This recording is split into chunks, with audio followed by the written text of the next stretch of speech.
Magandang gabi po. Narito na po ang resulta ng ating 9 p.m. Pisas o Lotto results today, ngayong August 20, 2023. At para po sa draw natin ngayon ay ang Ultra Lotto 658, ang Super Lotto 649, ang 3D Lotto at ang 2D Lotto. Para po sa mabag nanonood, huwag niyo pong kakalimutan mag-subscribe sa aking channel at pahit na din po ako ng notification bell para updated po kayo lagi sa aking mga bagong upload.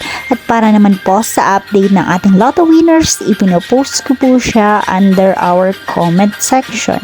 Maraming salamat po.